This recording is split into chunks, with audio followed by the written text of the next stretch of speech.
आजमगढ़ में 11वीं की छात्रा श्रेया तिवारी की मौत मामले ने अब तूल पकड़ लिया है।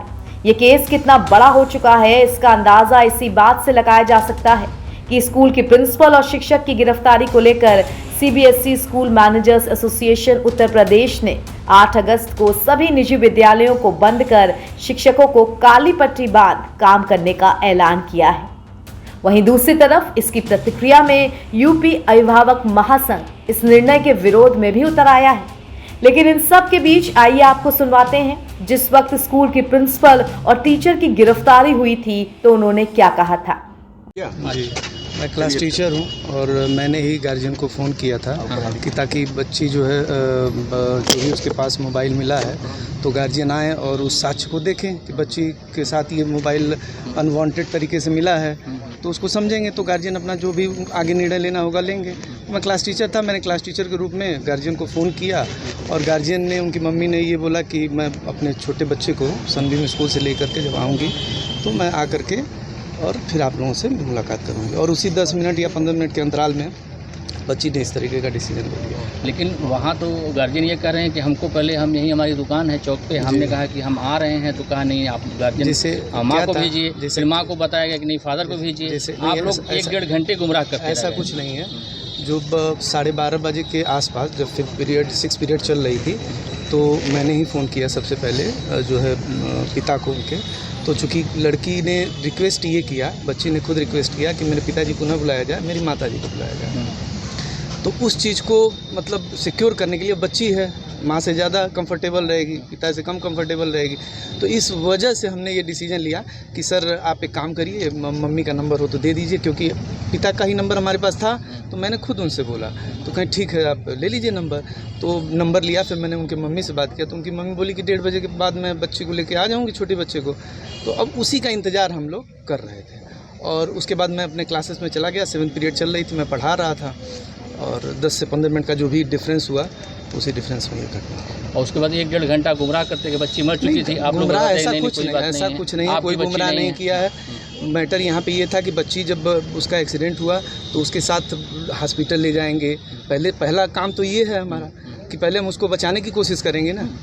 तो पहले तो वही किया गया, पहले उसको बचाने की कोशिश की गई। रमा हॉस्पिटल ले गए, फिर वहाँ उन्होंने मना कर दिया तो हम लोगों ने सोचा हो सकता है इनके पास फैसिलिटी ना हो, तो फिर लाइफ लाइन ले गया आदमी, तो वहाँ भी जब कर दिया गया। तो ये सब काम में तो 5 मिनट तो लगेगा नहीं सर। अगर आप इतना यहाँ वहाँ दौड़ेंगे तो कम से कम 15-20 मिनट 25 मिनट तो लग ही जाएंगे। और गार्जियन का ये भी आरोप था कि बच्ची के साथ और तब तक कुछ गलत हुआ है। ऐसा कुछ नहीं है। अगर इन्होंने ऐसा आरोप लगाया है तो वो उनकी मतलब अब क्या मैं कहूँ, उसके लिए मैं कुछ नहीं कह सकता।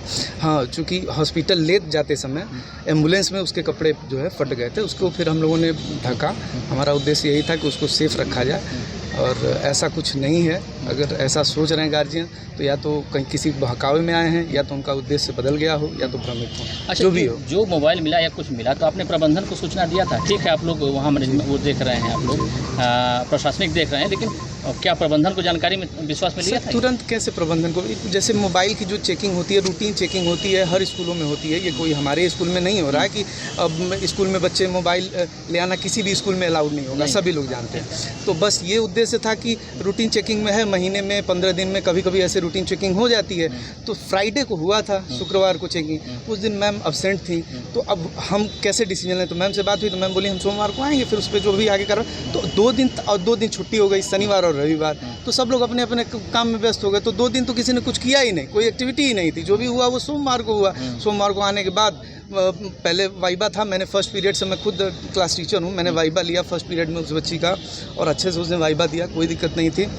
5th पीरियड लंच के बाद जो है 5th पीरियड के बाद फिर 6 पीरियड में मेरी पीरियड फ्री रहती है। तो उसी समय मैम ने बुलाया कि जो है देखिए ये मोबाइल इनकी पकड़ी गई है और आप इनके गार्जियन को फ़ोन कर दिए। चूँकि अब मैं ही क्लास टीचर हूँ तो मेरे ही पास नंबर होगा। तो मैं गया स्टाफ रूम में बैठा, फिर वहाँ पे रजिस्टर ओपन किया, फिर पिताजी का नंबर था इनके, मैंने पिताजी को फ़ोन किया। तो बोले कि आप मुझे बता दीजिए मैं ही आ जाऊँ। तो मैं कहा आप दुकान छोड़ के क्यों आएँगे, छोड़िए, नॉर्मल सी बात है, जो है मम्मी को मम्मी का नंबर दे दीजिए, मैं उनसे बात कर लेता हूँ, वो आ जाएंगे। बस यही बात थी। फिर उनके माताजी को फ़ोन किया गया तो बोलें कि सर 1:30 बजे छोटे बच्चे की छुट्टी होती है, मैं उसको लेकर के आऊँ। मैं कहा कोई बात नहीं, अभी समय, आप आराम से आ जाइए। अच्छा, बस यही कह करके मैं 7th पीरियड, भाई 6ठी पीरियड में 30-35 मिनट का होता है, तो ये करके मैं अपने 7th पीरियड क्लास ले रहा था। और जब 7th पीरियड चल रही थी 10 या 15 मिनट बीते होंगे 7th पीरियड का, उसी समय दुर्घटना हो गई। और उनके गार्जियन भी फिर मुझे लगता है 140 या 145 तक आ गए थे जब ये घटना हुई। तो कोई अंदेशा नहीं था कि बच्ची इस तरह से घटना ऐसा कुछ नहीं अंदेशा था। ऐसा कोई अंदेशा अगर होता तो हमारे भी बच्चे हैं और हम लोग शिक्षा का काम कर रहे हैं ना, बच्चों को समझाना बचाना यही हमारी जिम्मेदारी है। इसके अलावा हम मारने का तो काम करते नहीं हैं, बच्चों को बचाने का काम करते हैं। अगर अपनी जॉब करना गलत है तो शायद मैंने गलत किया है, और अगर अपनी जॉब करना गलत नहीं है तो मैंने कुछ गलत नहीं किया है। जॉब में ये होता है कि मोबाइल मिला, उसी को लेकर पूरा विवाद शुरू हुआ जी। तो आप गार्जियन को बुला सकती थी? गार्जियन को बुलाया गया था। तो उस दिन तो नहीं बुलाया गया था? उसी दिन बुलाया गया था गार्जियन को। तो ऐसी क्या परिस्थितियाँ हैं कि बच्ची जो है, बच्ची ने डिनाई कर दिया था कि हमारा फ़ोन नहीं है। मैं उस दिन उपस्थित नहीं थी, जब इस दिन मैं उपस्थित हुई मैंने उनको बुलाया।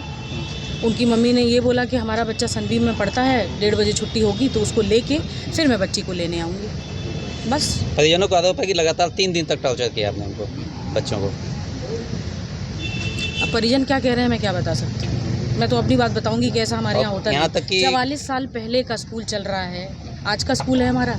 यहाँ तक कि क्लासरूम में भी बच्ची को ले जा के सबको पहचाना गया किसी यही बच्ची है, इसी ने जो है मोबाइल निकाला था। वो मेरे ऑफिस के बाहर खड़ी थी, कैसे क्लासेस में लेके जाया गया? मतलब बच्चे वहाँ के भी कह रहे हैं ऐसे।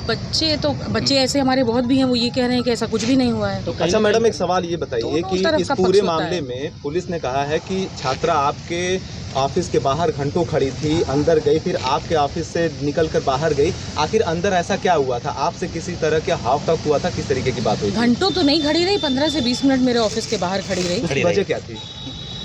यही वजह थी कि उनकी मम्मी, मैं अपने बच्चों को बाहर ही रहती हूँ कि मेरे सामने रहेंगे, माँ बाप आएंगे भाई हम दे देंगे उनको वापस। तो बच्चा क्लास टीचर में क्यों नहीं, क्लासरूम में क्यों नहीं बैठाया गया? भाई क्लासरूम में जाके बच्चा क्या कह दे क्या ना कह दे, कोई अफवाही उड़ा दे, इसी चक्कर में हम लोग क्लास में नहीं भेजते। बुलेट हटाया गया, वहाँ से धुलाई की गई, घर वालों को सूचना लेट से दी गई कि आपकी नहीं, बच्ची गलत कह रहे हैं, सब गलत कह रहे हैं। एसपी सर ने बयान दिया है, पूरा है आपके ऊपर। ये मैंने पत्रकारों को भी अंदर नहीं जाने दिया गया। पत्रकारों को कहा गया आप लोगों को कौन बुलाया है? पत्रकारों तो मैं नहीं बता सकती। साक्ष्य मिटाने वाली बात क्या है? नहीं, वो गलत है, एकदम गलत है। कोई साक्ष्य वाक्ष नहीं मिटाए हम लोगों ने। तो क्या कहेंगे, जो आरोप आपके ऊपर लग रहे हैं इस पर क्या सफाई पेश करते हैं? भाई देखिए, ये आरोप जो लगा हुआ है, मैं वही कहूँगी कि अगर अपना जॉब करना गलत है तो ठीक है, गलत है, और मैंने अगर अपना जॉब किया है तो मैं सही हूँ।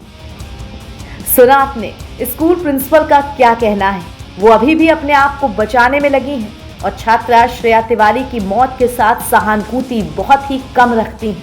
अगर स्कूल मैनेजमेंट ने इस मामले को पहले ही बेहतर तरीके से संभाला होता तो शायद ये मामला इतना बढ़ता ही नहीं। एनबीटी ऑनलाइन के लिए आजमगढ़ से अमन गुप्ता की रिपोर्ट।